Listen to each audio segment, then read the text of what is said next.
I'll miss just being around her. I didn't want to believe it. It's such a sad thing.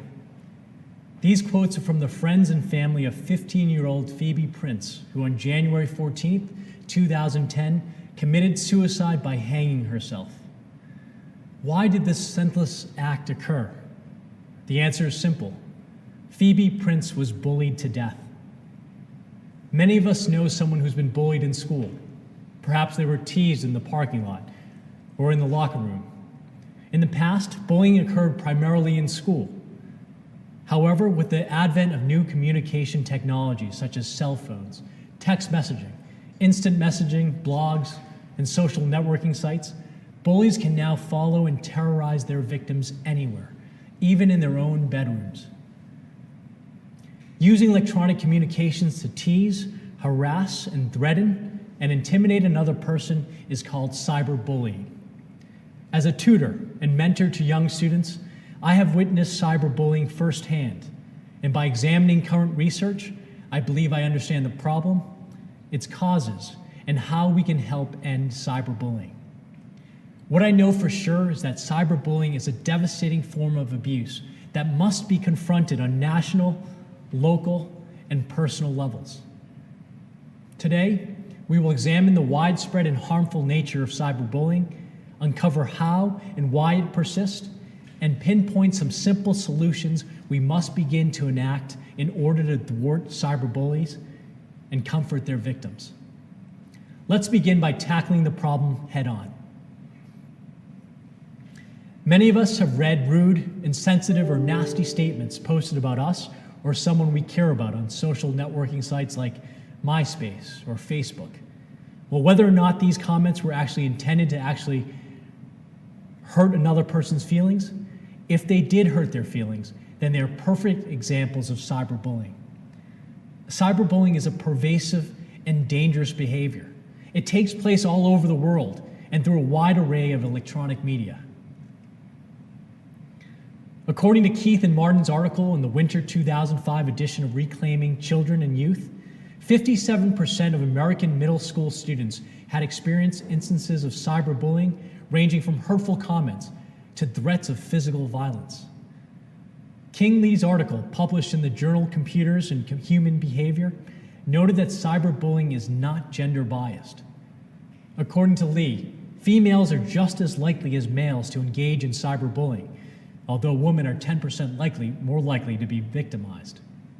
While the number of students who are targets of cyberbullies decreases as students age, data from the Youth Internet Safety Survey indicates that the instances of American high school students being cyberbullied had increased nearly 50% from 2000 to 2005. The problem does not exist in the United States alone. Lee noted that internet and cell phone technologies have been used by bullies to harass, torment, and threaten young people in North America, Europe, and Asia.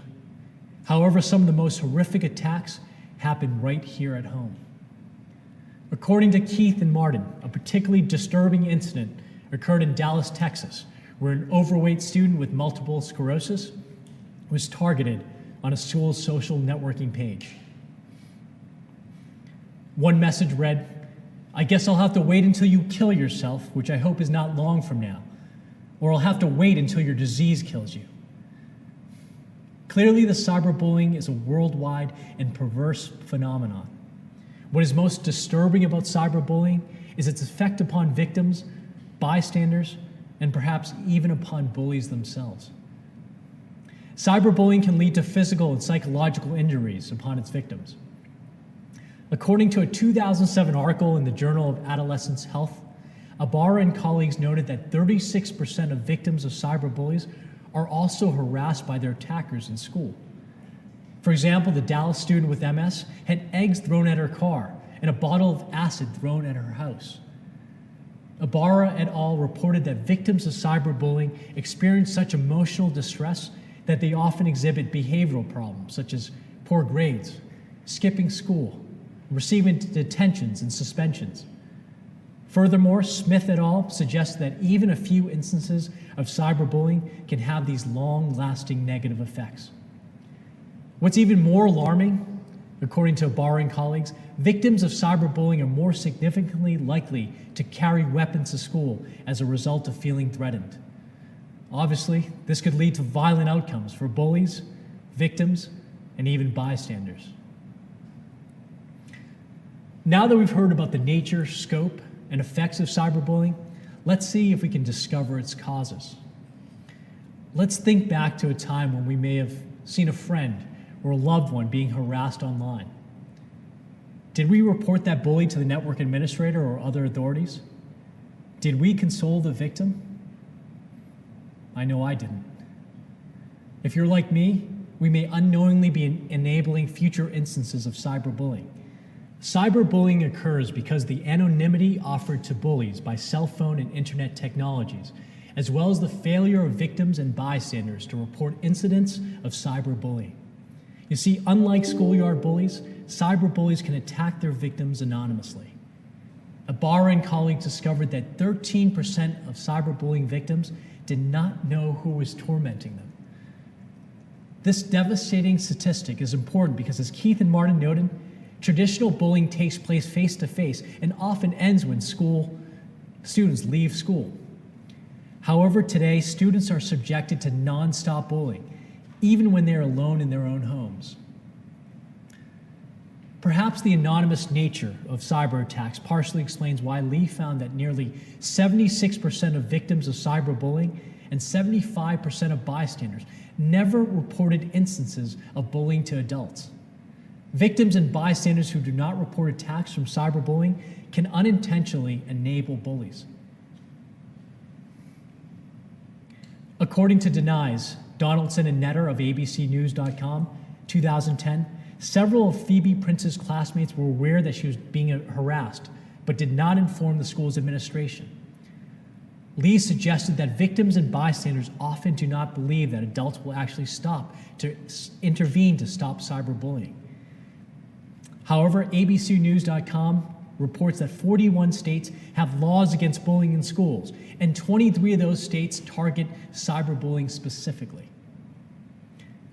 Now that we know that victims of cyberbullies desperately need the help of witnesses and bystanders to report their attacks, we should arm ourselves with the information necessary to provide that assistance.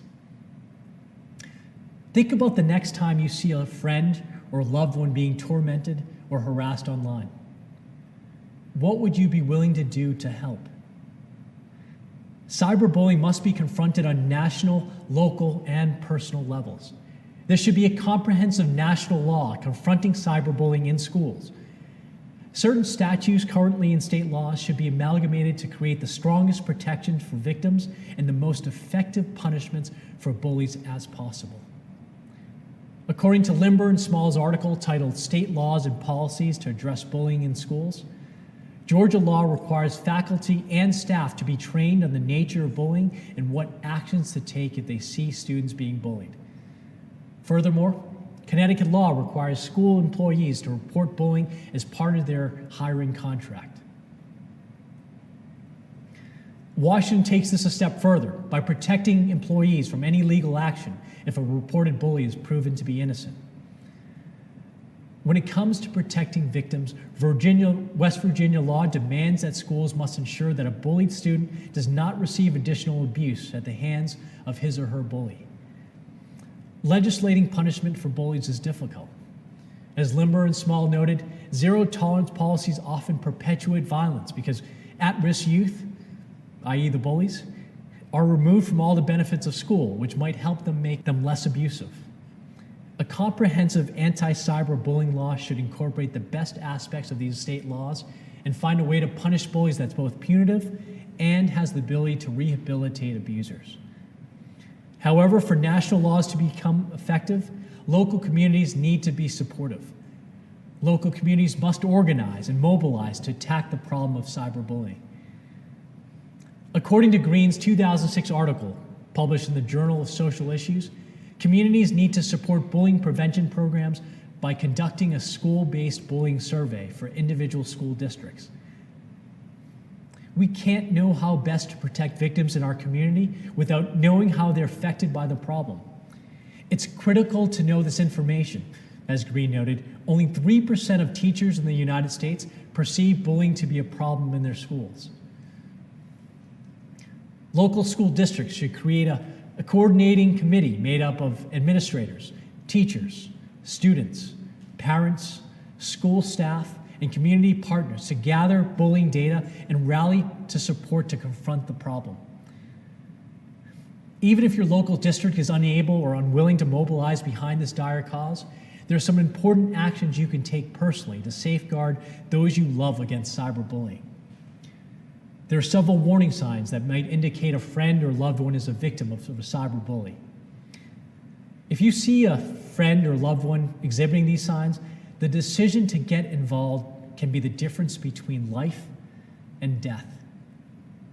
According to Keith and Martin's article, Cyberbullying, Creating a Culture of Respect in a Cyber World, victims of cyberbullies often use electronic communication more frequently than people who are not being bullied.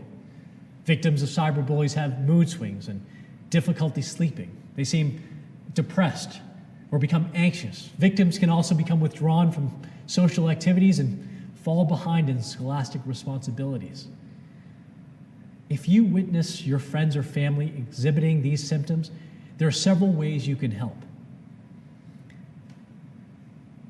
According to Raskausis and Stoltz's 2007 article in Development Psychology, witnesses of cyberbullying should inform victims to take the attack seriously, especially if the bullies threaten violence.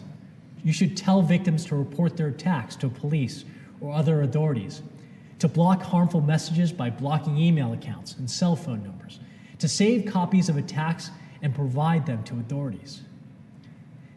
If you personally know the bully and feel safe confronting him or her, do so. As Raskausis and Stoltz noted, bullies would often back down when confronted by peers. By being a good friend and by giving good advice, you can help a victim report his or her attacks from cyberbullies and take a major step towards eliminating this horrendous problem. So you see, we're not helpless to stop the cyberbullying problem as long as we make the choice not to ignore it. To conclude, cyberbullying is a devastating form of abuse that must be reported to authorities. Cyberbullying is a worldwide problem perpetuated by the silence of both victims and bystanders. By paying attention to certain warning signs, we can empower ourselves to console victims and report their abusers. Today, I'm imploring you to do your part to help stop cyberbullying. I know you agree that stopping cyberbullying must be a priority. First, although other states have cyberbullying laws in place, ours does not. So I'm asking you to sign this petition that I will forward to our district state legislators. We need to make sure our voices are heard, that we want specific laws passed to stop these horrific attacks and to punish those doing it. Second, I'm asking you to be vigilant in noticing signs of cyberbullying and then taking action. Look for signs that your friend, brother, sister, cousin, boyfriend, girlfriend, or loved one might be a victim of cyberbullying, and then get involved to help stop it. Phoebe Prince showed the warning signs, and she did not deserve to die so senselessly. None of us would ever want to say, I'll miss just being around her. I didn't want to believe it. It's such a sad thing about our own friends or family members. We must work to ensure that victims are supported and bullies are confronted nationally, locally, and personally. I know that if we stand together and refuse to be silent, we can and will stop cyberbullying.